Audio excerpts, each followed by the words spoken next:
What's up, folks? I'm recording my third video for this Drafters 50K contest.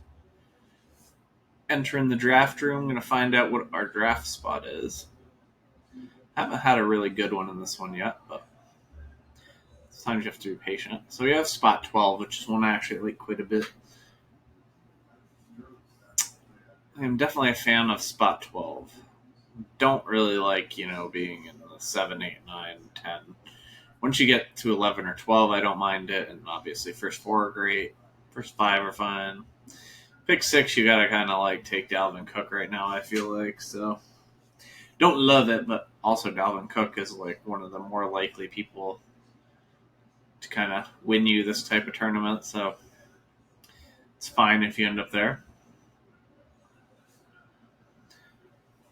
So we are picking on the turn, hoping for something like Miles Sanders and Josh Jacobs, or some combination of 2 running backs we really, really like. Maybe like a Drake if he sneaks down there. I don't really like taking Drake quite that high, but it's unfortunate. If you want to have any ownership percentage on him, you have no choice. So.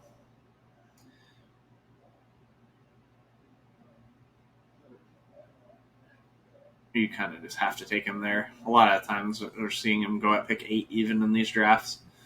So one of the things I would like to do a bit is get some a few Chase Edmonds shares more than what I have right now. Because if we saw what Drake could do, and if people are projecting him to do as well as they are, obviously if something were to happen to him before the season, or if something happened where he had to opt out, or if he just got hurt early on in the year, Chase Edmonds would be a pretty awesome pickup. Michael Thomas went here at number 4. Would assume that Kamara goes next, and then Dalvin Cook can kind of go anywhere between 6 and 10. I haven't seen him squeak past 10 just yet. This is actually my 6th draft of these. I've done 2 on video, 3 off video. Ooh, Devontae Adams at 5. Had an Alvin Kamara. That's not for me, but I like it.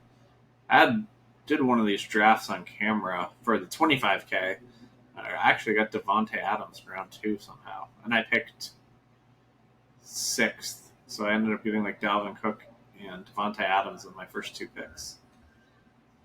So one thing I've been getting a tiny bit carried away with in my drafts is just getting a little overzealous on stacking. I'm going to try to at least take that back a half a step. So there goes Drake at number 7 in this one. It's just getting wild.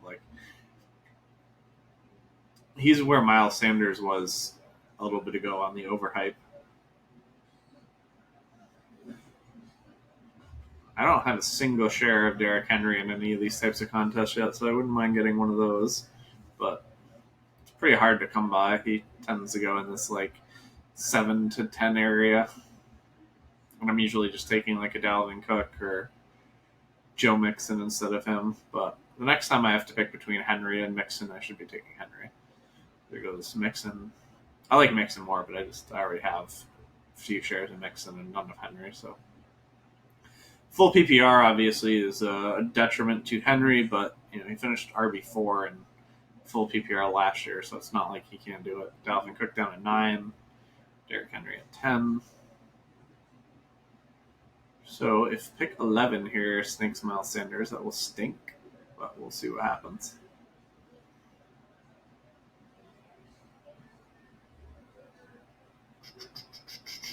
Tyreek, huh? I'm going to go ahead and take my Miles Sanders. Then I've got a decision to make. Sorry, that's so loud. I didn't turn that down. So I have almost no Aaron Jones. I really don't want to start getting Aaron Jones at the turn. If I'm going to pick up some shares, I'd rather it be a little bit later. So I'm kind of between Julio and Josh Jacobs, Nick Chubb. I have more Chubb than I do Jacobs. So I think I'm going to take Josh Jacobs here. Take the 2 sophomore running backs. I'm pretty happy with that start. There's been a lot of like talk about what is the ceiling in PPR for Josh Jacobs. Um, Myself, I feel like it's pretty unknown. I feel like most of the people that are like saying that the ceiling is so low because of what we saw last year, like it's a little bit too small of a sample size for me. Like they've talked about really wanting him to be a receiving back. They obviously have drafted Lynn Bowden and re-signed Richard, which tells you that they don't want him to be that much of a receiving back. But he doesn't have to be that kind of receiving back, right? If he's just getting like the decent amount of screens and like dump offs that a running back would normally get in the play of the game, that's like enough with how good of a running back he is and the fact that the offense should rise a bit. He only had 7 touchdowns last year, so I'd assume like that could go up to 10 to 12 touchdowns. He had no receiving touchdowns. So I do think that there's a decent amount of room for him to still grow as far as a pass catcher. Now, will he be, the guy out there on 3rd and long? No, probably not. Will he be out there in the 2-minute drill? No, probably not. But what the team was saying last year is that his shoulder situation was so bad that they were actively telling Derek Carr, do not throw passes to him, like under any circumstance. So they were only having him stand and block in certain spots because they didn't want him out there trying to catch passes with the way his shoulder was. So, like, I want to get my Aaron Jones shares like this guy just did right here. I'm about spot 18. But I am looking to pick up a few of those. Let's not forget he was the number 2 overall PPR RB last year, and there's definitely reasons to assume there will be some regression. But getting back to Josh Jacobs, yeah, I don't think that the book is written there yet. I think people are a little bit too fast to say what his ceiling is going to be in a PPR league. He was a very good pass catcher in college, so he also, never really had a full workload in college, and we saw him get injured when he had a full workload in the NFL his first year. So, but I just think the possibilities are pretty much endless for him. I think he's got the talent. Wow, Todd Gurley before the turn. That I haven't seen yet. I don't mind Todd Gurley actually. I've been grabbing up some of them, but at a much cheaper price than that. See, Clyde Edwards is finally creeping back up the boards a little bit. He had that huge spike for a bit and then fell back down. Now he's crawling back up again. So I have a website that's going to be ready to roll in the next couple weeks.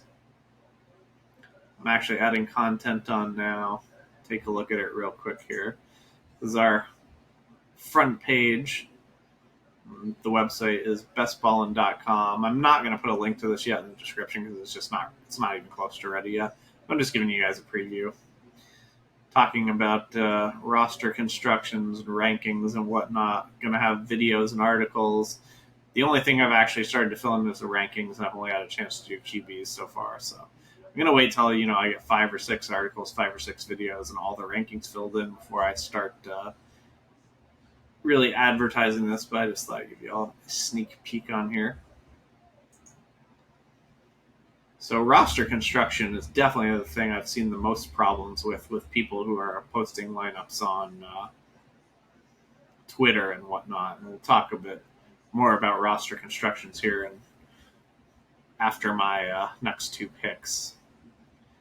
So in the news, not a whole bunch going on lately. We do have Antonio Brown officially retiring, but what does that mean? The CT will probably tell him he's coming back again tomorrow, so who knows what that dude doesn't mean much to me, but it does make me feel a little bit better about putting Philip Dorsett back into my last round wide receiver bin. Whereas, he was so iffy to begin with that the Antonio Brown rumors had me on a hard no. I'm guessing if Antonio Brown is pouting and crying that he's going to retire again, that means that Seattle probably told him that they were out. And, he probably still try to catch on somewhere else. But I think that what that news tells us is that Seattle told them no, which makes Dorsett again in the very last, 19, round 20 guys that you can actually pick up. You should do something in Seattle. Will that thing be very good? No. But you really can't get that picky when you get to the last couple rounds of these things. They're rough.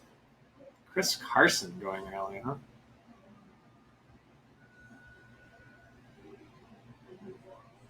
Chris Carson at pick 30, just not for me. I have a lot of Chris Carson too, but yeah. I don't know if I have it. I don't think I have a single round 3 Chris Carson share. But the running back fever has continued on its way.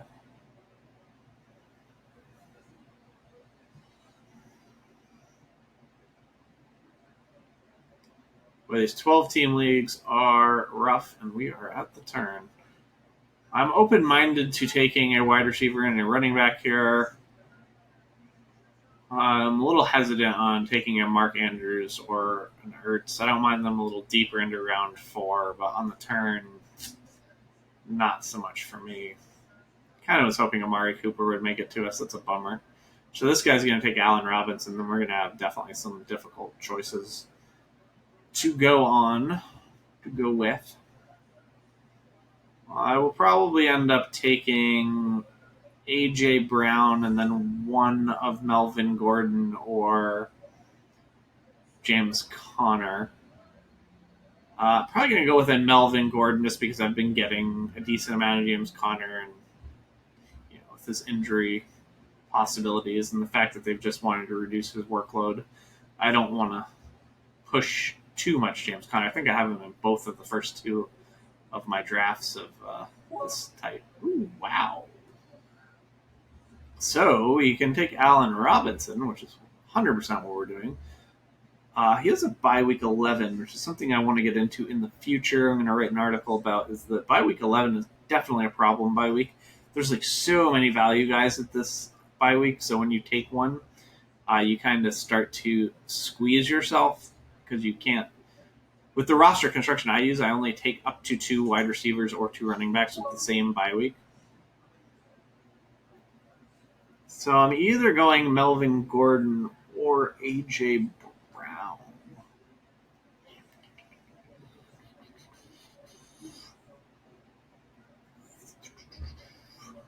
I really like both here.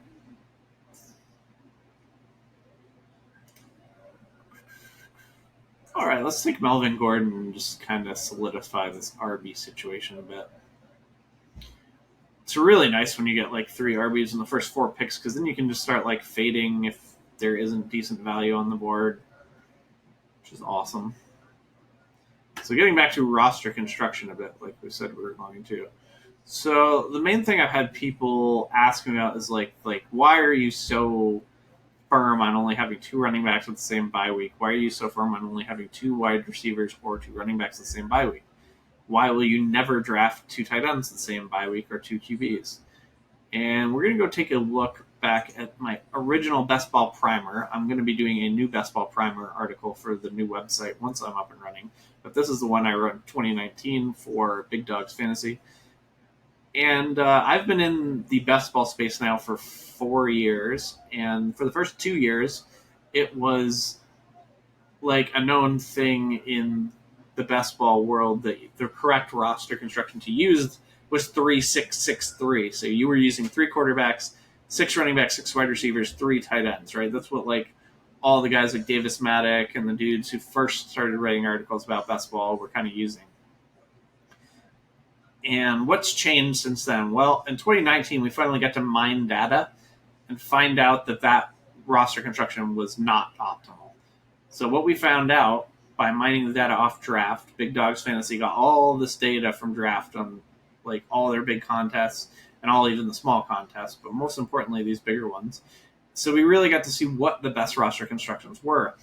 And what we saw was that 6 running backs instead of 5 running backs was about 22.7% better. So 51.5% of all the teams that qualified for the very last week of the Best Ball Championship had 6 running backs. And that was 22.7% higher than 5 running backs, which was the second place. So that told us 6 running backs definitely optimal. And so then 7 wide receivers was 44.7% of the lineups, which was 17.4% better than any other number of wide receivers, including 8. It was much better than 8. It was much better than 6, right? 17% is a big number when we're talking about these type of tournaments. So 7 wide receivers, we found out, was optimal. And then we found out, well, quarterbacks, it doesn't make a huge difference between 2 and 3, and for tight ends, it doesn't make a huge difference between 2 and 3. So what's changed since then? Well, I'm playing all my best ball this year on drafters, right? And on drafters, they've expanded this to 20 roster spots now from 18. And that kind of changes like a lot for us. So we don't have the hard data to mine, so we're basically like having to work on theories, but we want to use like the data that we have to make like educated guesses on what this is going to be, right? So to me, the most logical thing is, well, you're getting 2 extra spots, right? So you don't have to make this choice anymore between having 2 quarterbacks or 2 tight ends, right? You were never doing this because it was the best thing you could possibly be doing.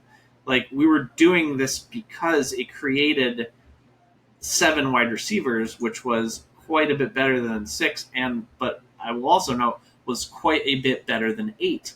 So, like, the reason why it was quite a bit better than 8 is because 8 caused you to go with 2 quarterbacks and 2 tight ends, and then that was really pulling you down, right?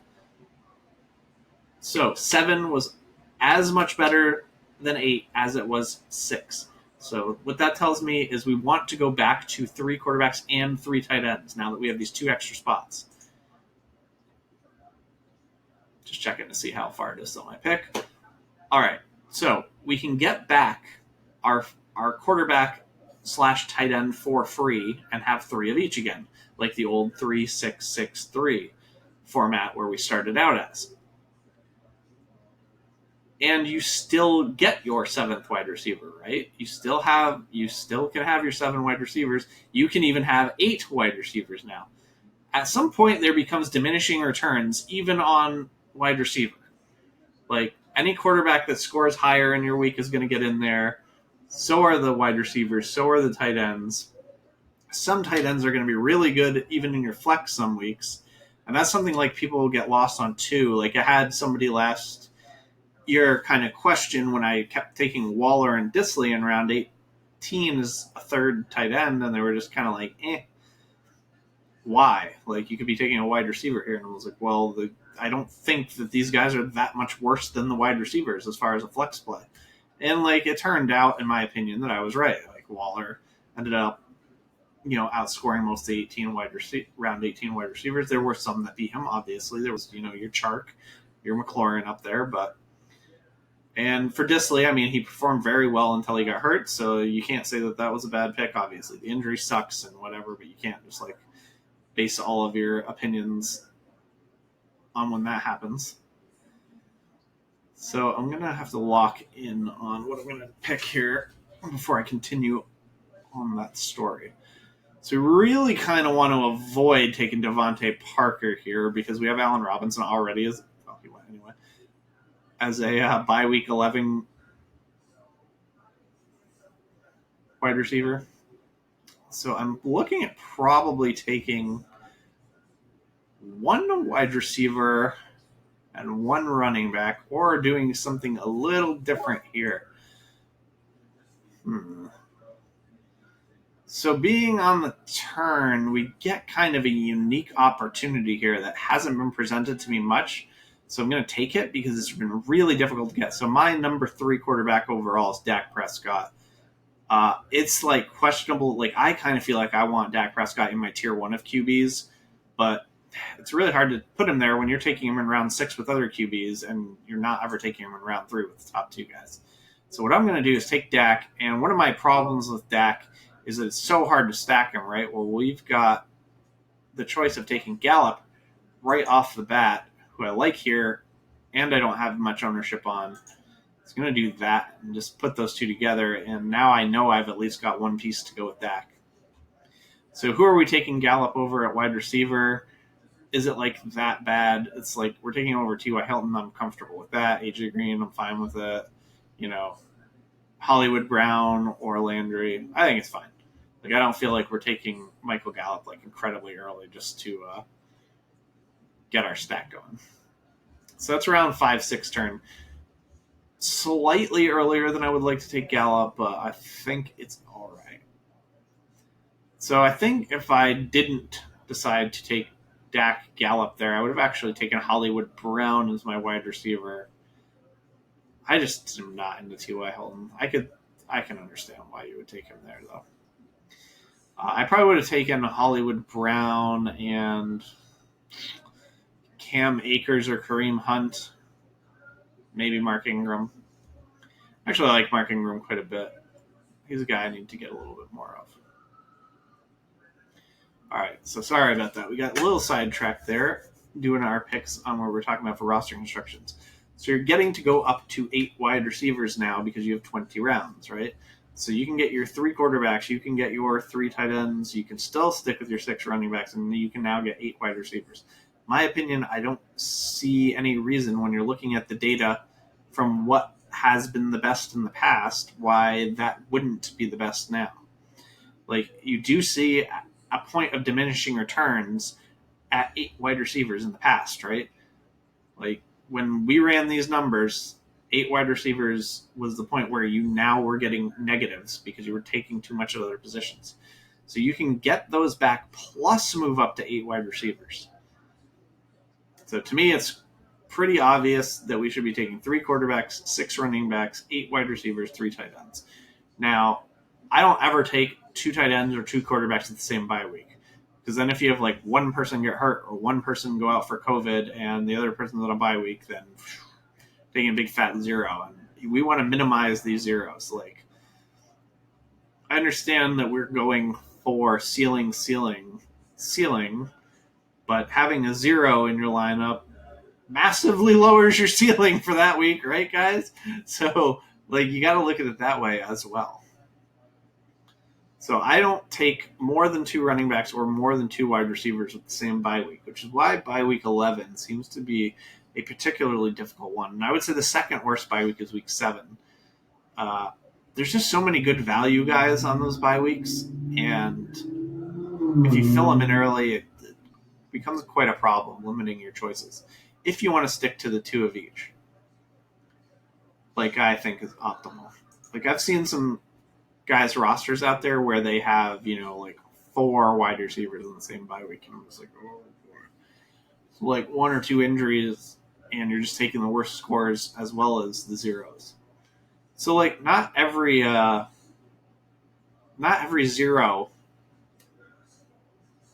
or not every week your guy scores is like a great thing, right? Like there's also just bad weeks where you don't want your guys in there. And that's like another reason to mix your bye weeks up as much as you can while still being reasonable and making like reasonable decisions. So looking at the board, we had Hollywood go off in that round, Tyler Boyd. No quarterback since my Dak, which is kind of a little bit of a bummer.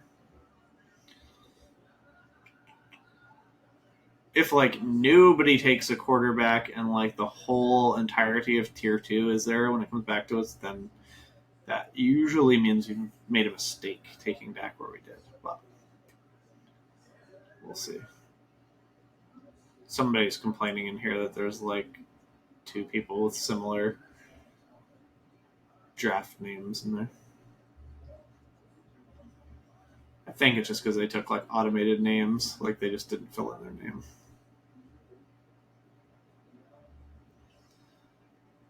But people are complaining about botting and things like that. It seems unlikely to me. All right, Russell Wilson. Ooh, guy that turned took Russell Wilson and Deshaun Watson. Well, that's great for us. Not only is that 2, but now it puts the pressure on some other people. And I think we're all the way down to Josh Allen. Yeah, I like it. Well, thank you, Drafters7264, for making our Dak Prescott pick look a little better. So yeah, I'll be doing a new best ball primer for 2020. and hoping to have that out within 2 weeks and the website up and running within 2 weeks. Obviously, I'm not going to have too many visitors right off the bat, but this is more of a long term thing. I really liked writing for big dogs and producing content for them. And if you're watching like this video and you're not already like doing these sort of drafts and whatnot, you can get on Drafters and use the Big Dogs promo code, which is BDGE, and you'll get a 50% bonus, I believe up to $50 on your deposit. So you basically get some free money to play with. So go ahead and do that, and that will help them out. Kind of need to start thinking about what we're going to do at the turn here. I'll tell you what we're not going to do, and that's take Marlon Mack. We're also not going to be taking quarterback. Pretty interested in a Marvin Jones or a Brandon Cooks. I will not be interested in Marvin Jones because I said his name, so he was instantaneously picked. Pretty good at that, aren't I? I don't hate some of the tight ends that are left on the board. It's usually like kind of hard to get any of like Ingram, Higbee, Hayden Hurst. So I generally like skip over that whole tier of tight ends because they just go in spots I don't want to take them. So I'll make a couple picks here, and then around like round 10, I'll start taking a look at people's teams and see what is, in my opinion, what type of flaws people have in their lineups and that kind of stuff. So keep in mind, like, you need to do a lot of your own thinking as well, like listening to me talk and my opinions. Like, I have a bit of extra knowledge from the data I've been able to mine off draft and that kind of stuff. But if you have like a really strong opinion and you have a good reason for it and you think you're right, then feel free to, stick to your guns and do what you want to do, what you think is going to make things work out for you. So we got 2 picks before us. Actually, pretty likely to take a tight end, which I wasn't expecting. Between Ingram, Hurst, and Higbee, wouldn't mind getting one of them. I'm going to be kind of in a tough spot if Darius Geis is still on the board. Might pick. Just hope someone takes him. Don't leave me, Geis, please. Just don't do it.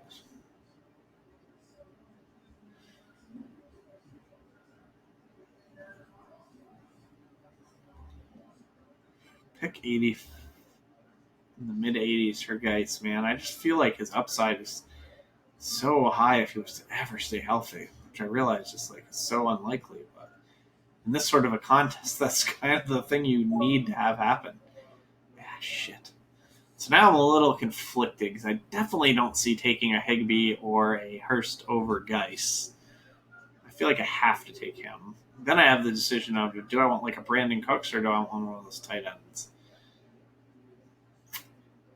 Definitely not taking CeeDee Lamb here, even though he would go with Dak. We could take Jarwin later or whatever. If we miss CeeDee Lamb, that's fine. So we're going to take Geis as our 4th RB. Now, do we want to take a shot on Hurst, Higbee, or do we want to take Brandon Cooks? I think I'll take a shot on Hurst or Higbee, and I literally have never drafted Higbee in one of these yet, so I'm going to take him. I do have some Hursts. I don't think that what we saw from Tyler Higbee at the end of last year is going to continue, because I think Gerald Everett's going to get involved, and McVay has already come out and said that that's what he wanted to do, was get Everett more involved. So I think that the Higbee end of last year is going to be a tiny bit of a mirage. Now, is he going to go back to being just like kind of not useful like he was? No, I think he'll be useful. I just think it'll be less useful than at the end of last year. But, this is like this type of contest, and obviously if by some way, if Higbee just comes out of the gates and is just rolling again next year, then it'll be a pretty good value at that pick. So we do want to keep stacks a little bit in mind. We don't have too much options because we've taken so many running backs. So our stacking options are limited at the time being, but we can open some stuff up later, so it's not too bad. Interested to see how much Cam Newton starts to creep up the draft boards, because I have him as quarterback 11, I believe. And other people seem to be starting to pick up and take him a little bit earlier now, so interested to see that. We do have Higbee, so we can keep Goff in the back of our mind. I think Goff is just one of the best values anyway.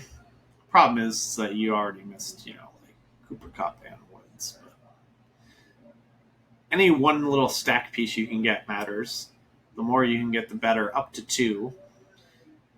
We broke down the numbers and saw that 2 pass catchers raise your winning percentage, where having 3 pass catchers for your quarterback actually lowered your winning percentage.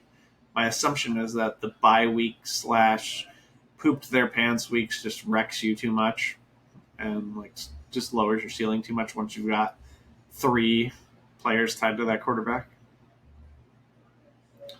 So after I make my next 2 picks, I'm going to start to click on some team and see what we've got for some early roster constructions going on. Maybe wait another couple of rounds, actually.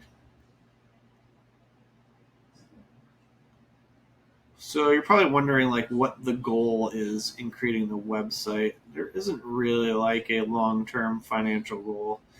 Much more of like, I really like best ball. I loved making articles last year for Big Dogs. I made my own videos last year, got like decent amount of views, comments. That kind of stuff was nice. So I'm just kind of doing it for fun, and if it turns into something where a fantasy site wants to pick me up to be a best ball specialist or something like that, that'd be cool. And if not, we'll just kind of do it for fun and try to help some people out. Some people have been like, why are you making these videos? Because you're helping out your opponents. True, but it's not like I'm playing for so much money that's that big of a deal. I'm really like doing this more for enjoyment. Played poker for a long time, and like kind of lost the love for doing that. And I ended up really liking teaching it for a while, and just kind of died out in general. So fantasy football has always been one of my like favorite things. So I'm just trying to be a little bit more involved in something that I really enjoy.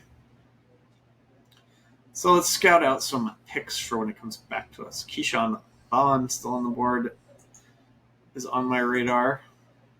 Don't think we're going to take a quarterback at our pick. So running backs on the radar are Vaughn, Michelle, Breda, Madison, Zach Moss. QBs, I'm pretty comfortable just waiting a while and picking up like a Goff or Cam Newton down this way. Cam Newton's starting to creep up a bit. There goes Marlon Mack. He's finally slipping. He actually would still go kind of early for a while there. Wide receiver, I don't think we could pass if CeeDee Lamb made it to us, but I don't really expect that to happen. So, Mecole Hardman is someone I'm pretty interested in. Wow, Ruggs jumped up a bit. Preston Williams, obviously, always on my radar if you've watched my videos. Rager, I like a decent amount. And N'Keal Harry and Justin Jefferson. Definitely looks like they finally updated the ADP, which is nice. So that was just abysmal for a while there. Tight end, there's still like a million people I like, and no real reason to get too wild on tight ends. So. I think the only players on the board are those few running backs and then a bunch of wide receivers that we're interested in. I'll probably fade Preston Williams in this draft because I already have a week 11 wide receiver, and not only that, but I also have like an incredibly high ownership percentage on him. I think he's like in the 70s right now, which I need to bring down. I try not to get too obsessed with ownership percentage anymore because last year the 2 players I had way too much of that I brought my ownership down on were Mark Andrews and DJ Chark. So think we're just going to not worry about ownership percentages. I'm playing this game over years, not 1 year, right? So like, if one injury really kind of like hoses me, then whatever, I'll make it up the next year. I'm not playing this like season by season because I know I'm going to be interested in it and doing it year by year.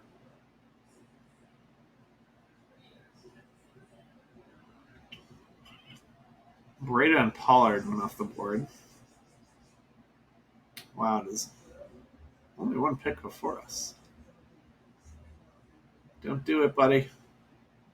The really good news is here we're either getting that second stack piece for Dak and CeeDee Lamb, or we're getting Keyshawn Vaughn, who I feel like is at this point just like the best running back on the board by a good bit. Although Zach Moss is still on the board, and Zach Moss possibly could be better than Keyshawn Vaughn. Nice.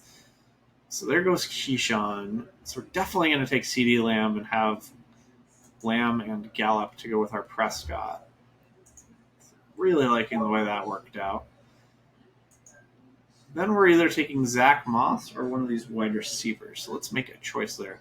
So because we took Lamb and Gallup, we have 2 bye week 10 wide receivers, which Nix is my favorite wide receiver on the board, which is Mecole Hardman.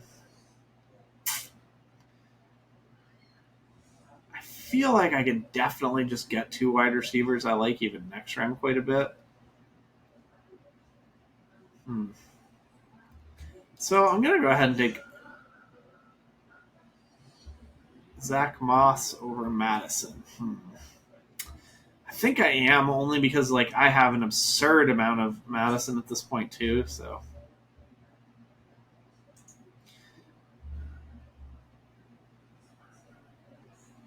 we're at the point where we're only going to be drafting one more running back, so that's nice. Zach Moss over Madison, probably. I think I'll have them pretty close in my rankings. The only rankings I've actually finished so far are quarterback, which are already up on the website, but the website is fairly non-functional at this point. I want to have at least like 5 or 6 articles, 5 or 6 videos, and all the rankings filled out before I start talking about that too much. So when it gets to the turn here, and that guy makes his 2 picks, we'll start looking at some other people's teams. I think it's pretty interesting how the ADP update changed where people went. Like Lindsey, Kerryon Johnson, Marlon Mack all would go higher than they went in this draft. And this is my first draft since what appears to be the ADP update. There goes Mecole Hardman. He would definitely have been my pick if CeeDee Lamb had went the pick before me. I would have taken Mecole Hardman and Keyshawn Vaughn with those 2 picks instead of CeeDee Lamb and Zach Moss. But let's see. Hopefully CeeDee Lamb can, hit ceiling and drag Dak along with him. And this team definitely has some chances to have some high performers at all positions.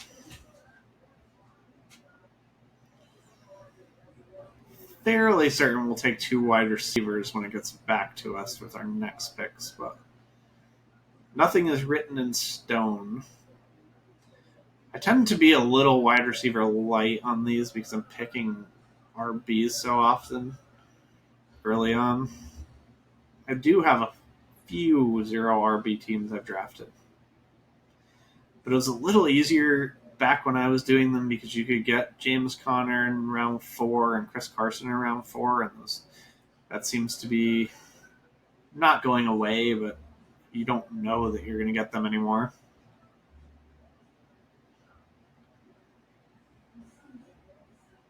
So for bye weeks, we are closed out of bye week 10 for wide receivers. We are closed out of bye week 8 for running backs. We also want to keep in mind that we do not want to draft Blake Jarwin because we already have 2 pass catchers to go with Dak, right? So we don't want that other piece. So we did have the option of, taking like Mecole Hardman instead of CeeDee Lamb and then taking Jarwin later, but like I just don't have much CeeDee Lamb either.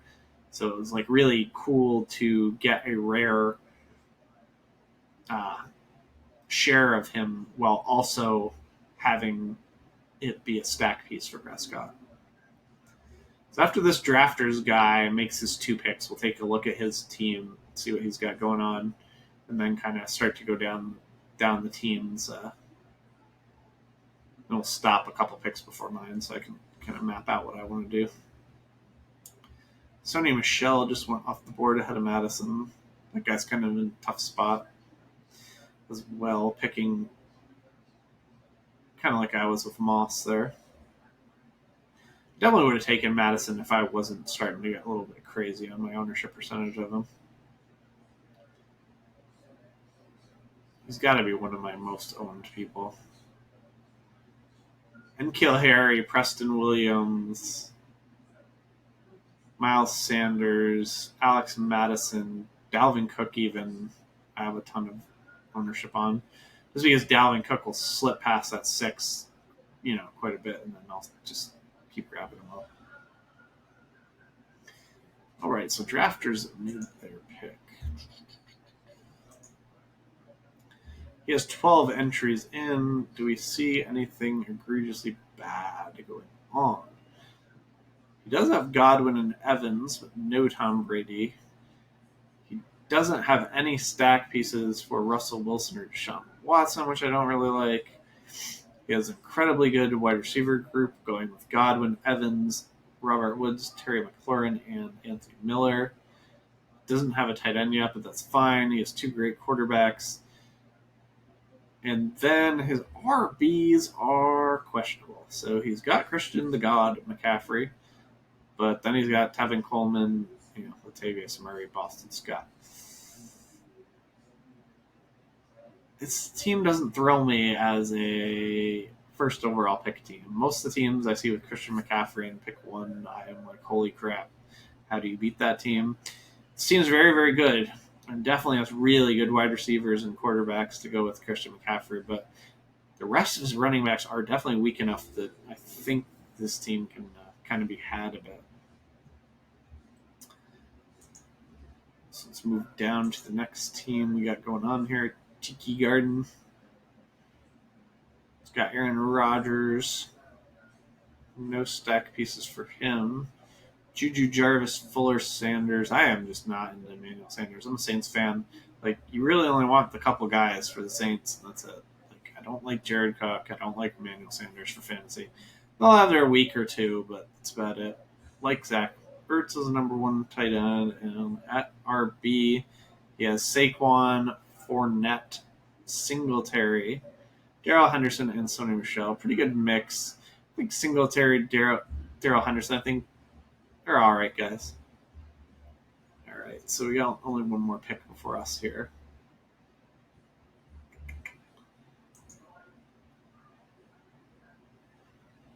Switch back to my team.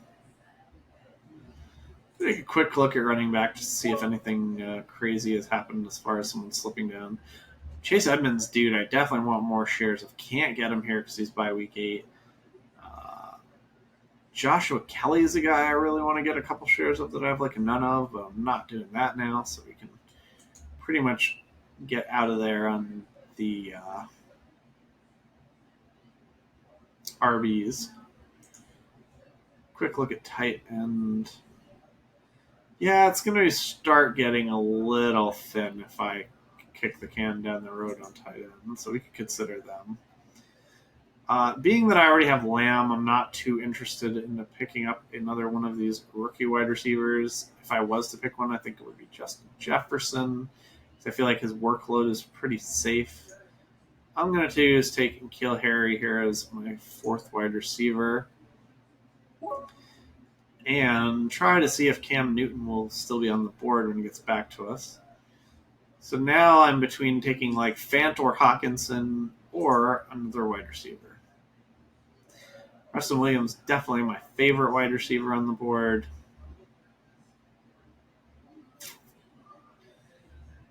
Like Paris Campbell a good bit, but I probably wouldn't be picking him till the next round.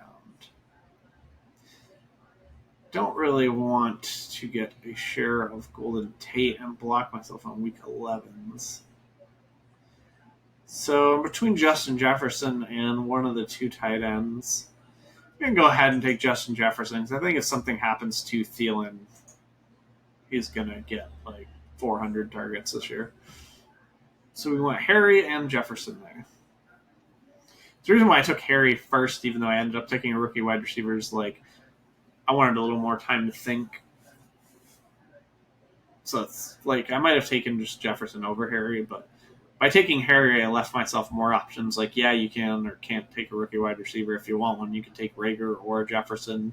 You could still just decide to take a tight end. So just wanted a little bit more time to think there.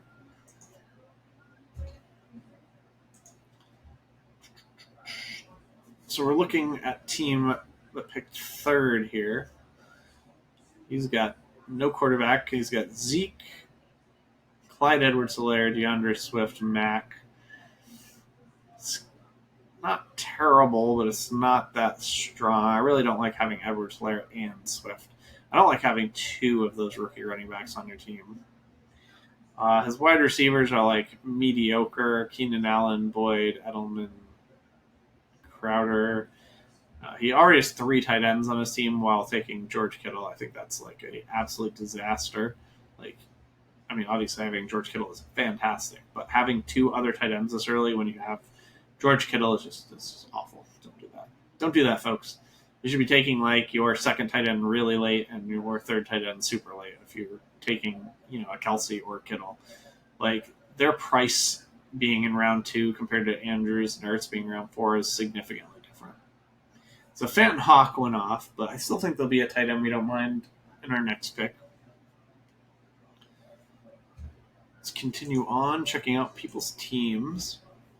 So this is the guy who picked 4th and took Michael Thomas. His RBs are slightly dicey, but not terrible. He has Gurley, Jonathan Taylor, and Mostert. So as long as Mostert ends up playing, doesn't sit out wanting to be traded or whatever the hell's going on there, I'm pretty sure that Mostert will end up being in town and playing. So as long as that happens, it's not too bad. Todd Gurley is your number 1 RB is a little rough. Cam Newton went to that guy, so he has now Kyler and Cam Newton. That's pretty great quarterback tandem. Stacking pieces for them, he has Christian Kirk to go with Murray, so at least that's something. It's going to be a little rough for him to stack anything with Newton now because we took Harry and Edelman's off the board. And Sanu is like, do we ever want him? I don't mind him as a 19th, 20th round guy, but certainly not exciting. QBs are flying off the board, so we'll have to keep that in mind when it gets back to us because we have only taken Dak so far. So he doesn't really seem to have any huge bye week issues just yet. Wide receiver group: Thomas, Odell, Kirk, John Brown, Judy, Deshaun Jackson, and tight end Hayden Hurst. So a little weak at RB, but overall not too bad. Larry Bird, Lamar Jackson, Pat Mahomes. Don't do this, people. Why are you doing this? Like, when you draft your team in this, you're not only playing against this league, you're playing against all of the teams that have been drafted, right? Like, this is not an in-league contest. This is weeks 1 through 16, the best team. It's going to be nigh impossible for you to be the best team if you take 2 quarterbacks as early as did he take a quarterback in round 1? Huh, interesting. So it was Lamar and Mahomes. I guess he took a quarterback in round 1, and then somehow I missed that. So he's got Damian Williams, Cam Akers, J.K. Dobbins, Madison. He does have some chance to hit hard at RB, but even if he hits hard, he's going to have to hit hard early at RB not to be screwed. Gesicki and Doyle, kind of whatever. All right, at least he's got another chip in the eye, got to hit hard. But the problem is that like it's going to be pretty hard for many of these guys to hit hard early. I think it's just like really bad. Like you shouldn't be taking a quarterback in round 1 under any circumstance, and you shouldn't be taking both these quarterbacks in this style of format. If you want to do it in like a regular style league where you're playing against your league mates, you can like really create kind of a separation there, where like, hey, I've got both tier 1 quarterbacks and nobody else has even one. But in this format, I don't like it at all because you're not just playing against the people in your league, in your draft. So that's Team Larry Bird. Keep in mind where I am there. Click back on my team. So let's see how thin Nick QB is getting, because it seems like a ton went off the board there. Yeah, it's like medianly. We definitely need to take one QB. Might have to take two at this point. It's getting a little wild there. Oh, yeah. We are taking two QBs.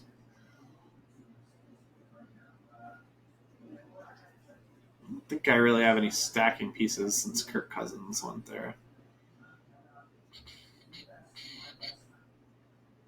Hannah Thrill off the board. So definitely taking Gardner Minshew, as he is a tier. I think he's at the top of the tier or a tier above these guys for me. So we'll take Gardner.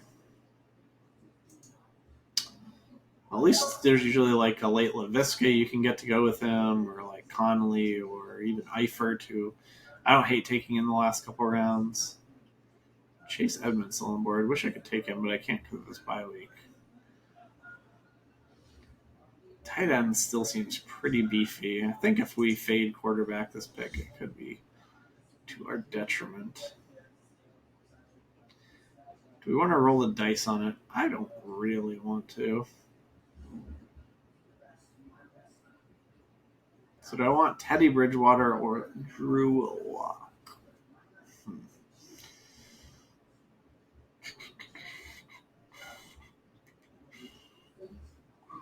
I have Drew Lock ranked one spot higher, but I also have a ton more ownership on him. All right, we'll take us a Teddy Bridgewater. My Drew Lock ownership percentage is a little larger than I would like, since I think he is very busty, very bustable. So we're all done quarterback. I'm just a little concerned with how runnish that was getting. That we get locked out of having a third quarterback, because I really don't want to take anybody in the Chargers, Bears, or Dolphins situations. Like, that's an emergency only for me that I take any of those guys. And the QBs that keep going. Like, we probably won't get a stacking piece for Bridgewater, but we will be able to get one for Minshew. You know, we'll be able to get a DD or a LaVisca or an Eifert or a Connolly.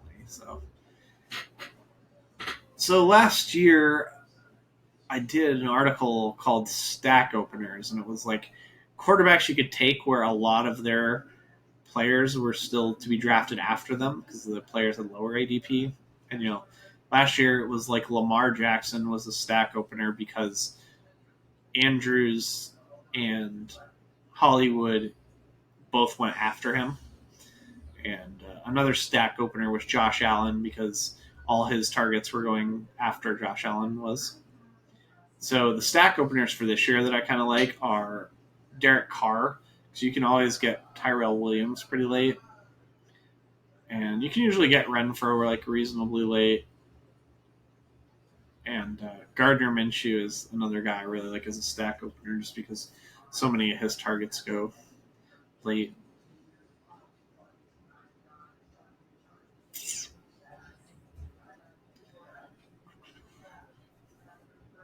I really like the Cam Newton and N'Keal Harry stack, but it's getting a little too difficult to get now.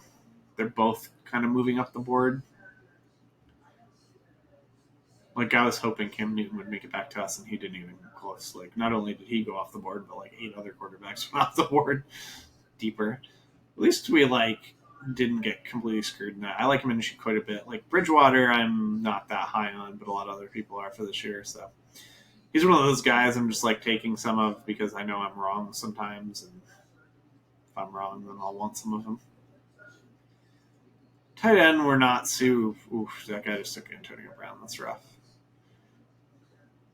I think since he officially announced his retirement, his EDP should start to fall, right? Or, no. Yeah. So, tight end is definitely something we're interested in. Oh my God, Justin Jackson actually went for Joshua Kelly. I haven't seen that happen like 1,000 drafts. I have tons of Justin Jackson and like no Joshua Kelly because Joshua Kelly always goes first. So when it gets back to me, there's 2 RBs on the board I am super interested in. After that, not as much. Those RBs are Darrington Evans, Joshua Kelly. I do still have some interest in Ryquell, Damian Harris. My problem with Damian Harris is like, that freaking Rex Burkhead's still gonna like jam his head in there sometimes and get some points. McFarland's okay, but I see him more as like a PPR only type guy, which is still useful for this. AJ Dillon I have on some teams, but he doesn't thrill me. Is there anything we have to have at wide receiver? Ooh, definitely like me some Paris Campbell. We already have Justin Jefferson at bye week 7. Probably going to avoid Paris Campbell then because I want to be able to leave open the Jaguars guys. Tight end, I like Herndon a good bit. I like Sternberger a good bit. I like Irv Smith a good bit. I like Dawson Knox a good bit. Dawson Knox is like annoys me because he goes like way too late in some of these drafts, which is like great. But then like I just end up taking him too early sometimes because I really like him. Westbrook went off the board. That's interesting. Jerick McKinnon, no thank you to that. I'm sure Jerick McKinnon at some point will like do his thing, but it's going to be on somebody else's team and not my team. So I'm over it. I'm over it with him.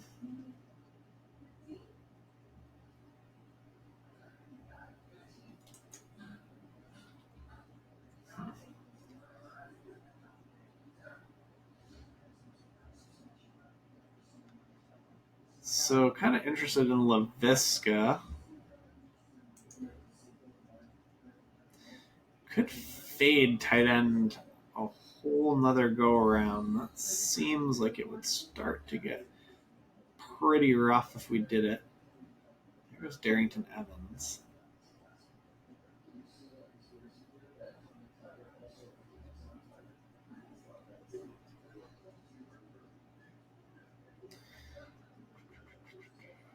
Drew Lock. I'm surprised Locke lasted that much longer after that QE run there.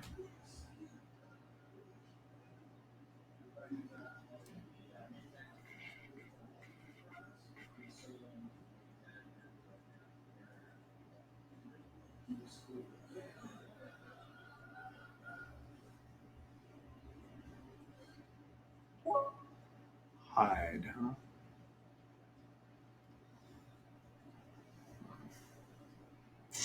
So at tight end, guys I like best are Herndon, Jace Sternberger, and Dawson Knox.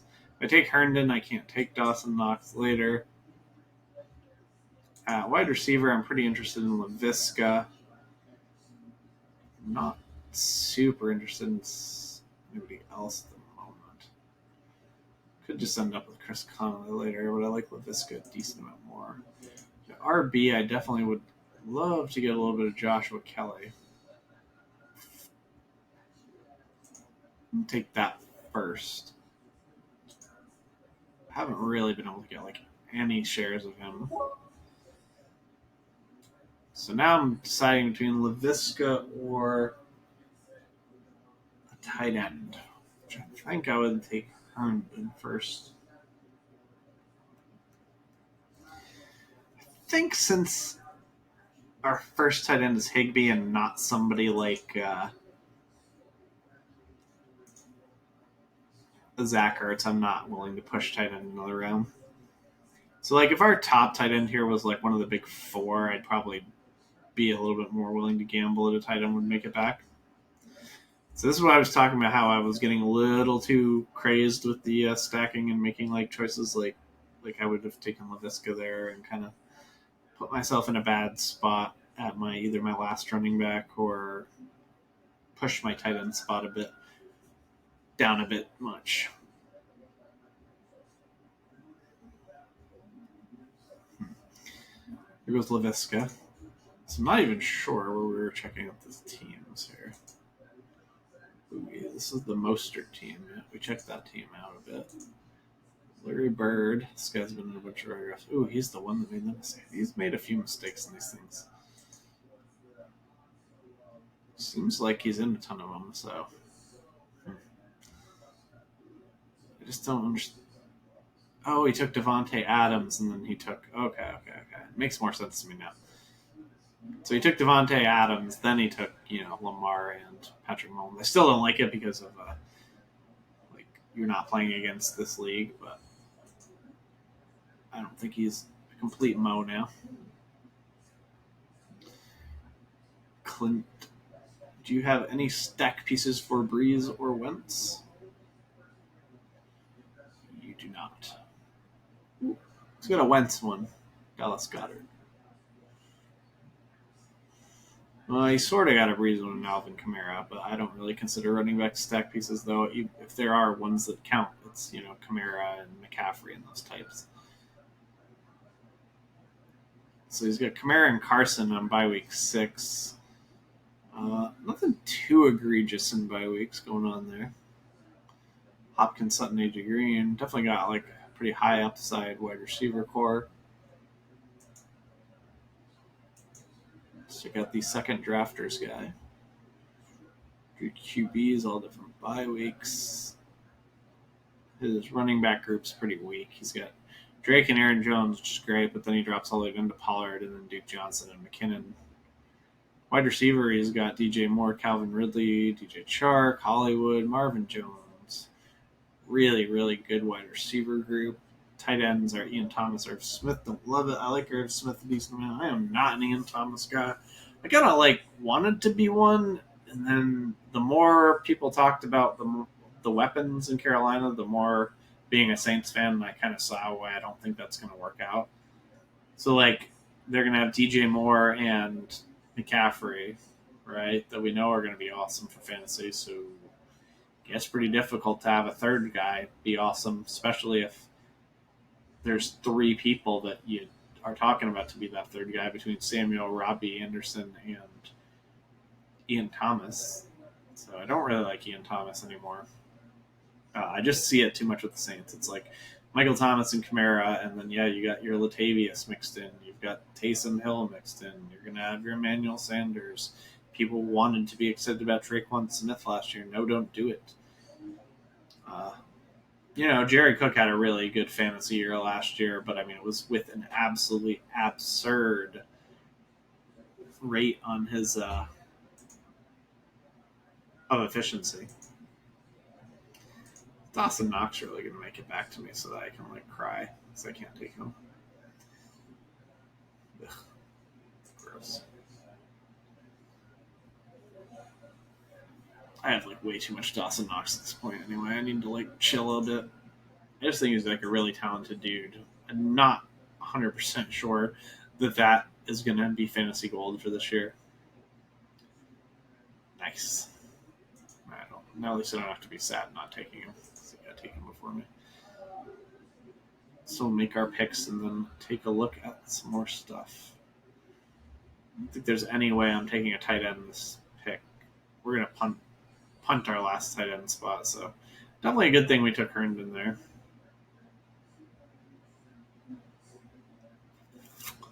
Some wide receivers on the board I still like, though. Is there any bye weeks that I cannot take in wide receivers? I take pretty much all of them. We're unfortunately just going to have 3 rookie wide receivers on this team, which is a little rough, but they are CeeDee Lamb, Denzel Mims, and Justin Jefferson. So Justin Jefferson is one I'm really not concerned about him getting work right off the bat, so I think that's happening. Going to take James Washington with my other pick here. I think he's quite a bit better than all the rest of these wide receivers on the board. So those 2 picks were fairly easy for us. Then we will have 1 wide receiver and 1 tight end left to pick. So where were we going through here? We did second drafters. So we're on Kate Shue. He's got Stafford and Carr. That's probably not the way you want to be starting off your quarterbacks with just 2 and having it be those 2. Don't mind Carr as my 1 Stafford is my one, but then also having Carr as my two. Stack pieces, he's got Hunter Renfrow to go with Carr. He's got Kenny Golladay to go with Stafford. So at least he's got Hawkinson to go with Stafford. So that's nice. He's OJ Howard. He's like, I don't know. I'm not even going to have him on my list of tight ends to draft.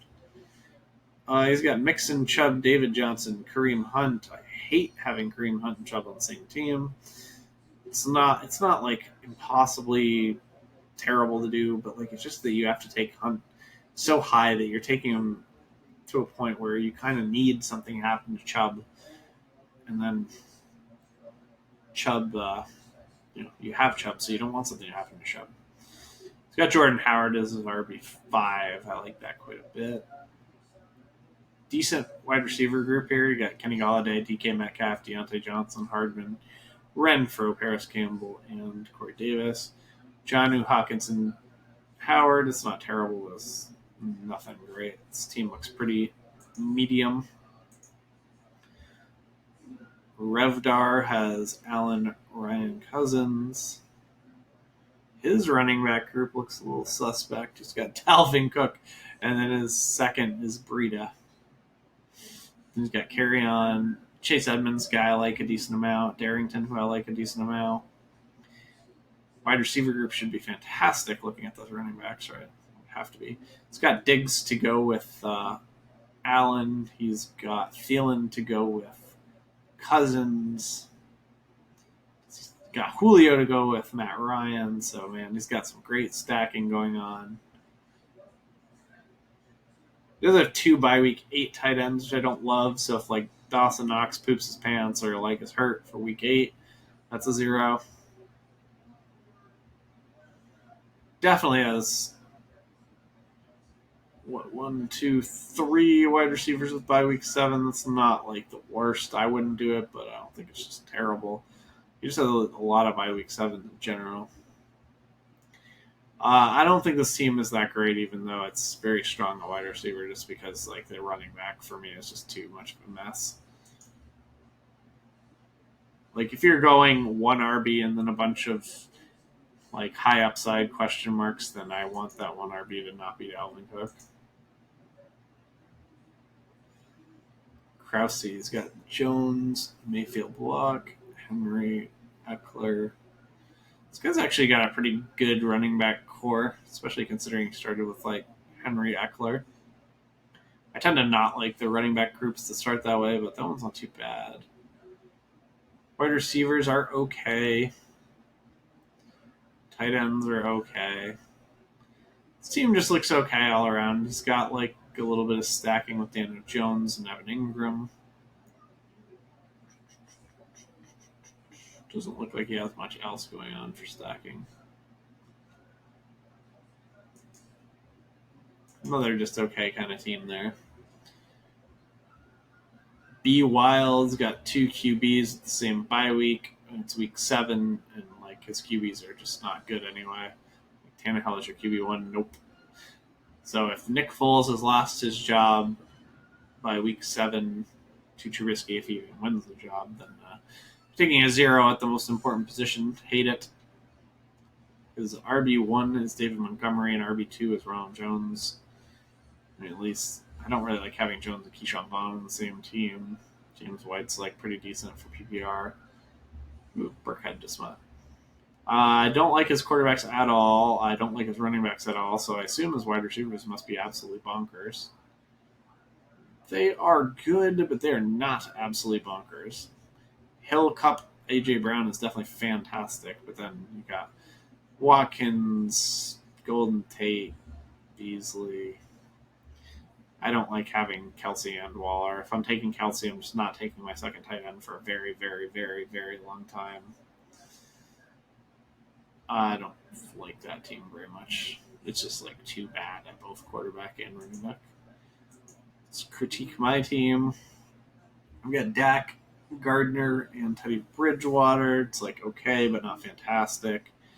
Miles Sanders, Jacobs, Melvin Gordon, Darius Geis, Zach Moss, Joshua Kelly. I love my running back group. Obviously, like Darius Geis is just a guy I'm going to end up with an insane amount of in best ball, and it sucks just because his upside's so high. And when he's like hurt in the preseason, I'm just gonna put my head down and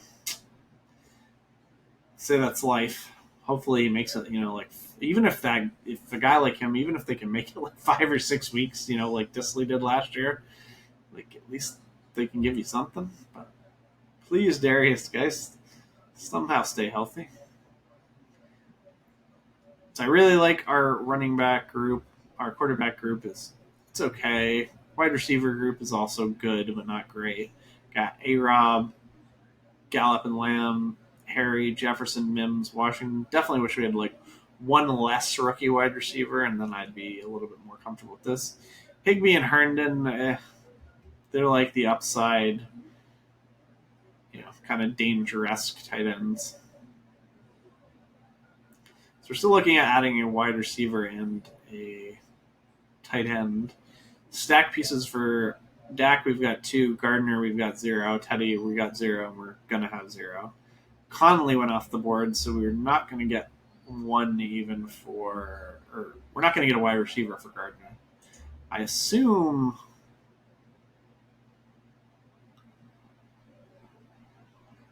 I assumed incorrectly. I was assuming that Eifert was still on the board, but that's not the case. With Lynn Bowden. So we're taking one of 2 tight ends, I believe, for our tight end. Yeah, there's actually 3 tight ends we can consider. So tight ends we can consider are Will Dissly, Darren Fells, and Drew Sample. Haven't taken a single Will Dissly yet, and he's kind of my boy. Is there anybody we've got disqualified for bye weeks of those 3? No. I'm going to take a Will Dissly. See if my boy can stay healthy this year, which highly doubtful. Our tight end group is quite suspect on, but does have upside. And we need to take one more wide receiver.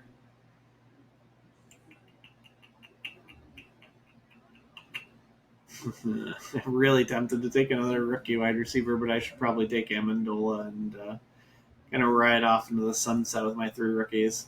So the rookies I'd be looking at are like Gandy Golden or KJ Hamler. Yeah, I'm going to play it a little bit safer here and just take Amendola.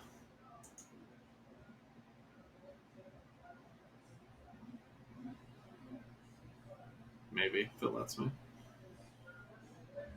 All right, so overall, how do I feel about this team? I don't feel like it's terribly likely to win this championship, but it's also not 0%. Definitely going to need Miles Sanders, Josh Jacobs to hit ceiling. Then, A-Rob just to kind of do his thing. Yeah. Maybe we Gallup or Lamb, one of them to hit very hard. And hopefully Justin Jefferson will come out of the gates like as the number 1 rookie wide receiver because he's going to have the biggest role immediately. Like the Vikings just have to use him a ton from week 1. So overall, I feel like about this team. It's pretty good. It's not fantastic, but you're picking for slot 12, so I think we did pretty good. All right, folks. Thanks for watching, and don't check the website out yet because it's not ready.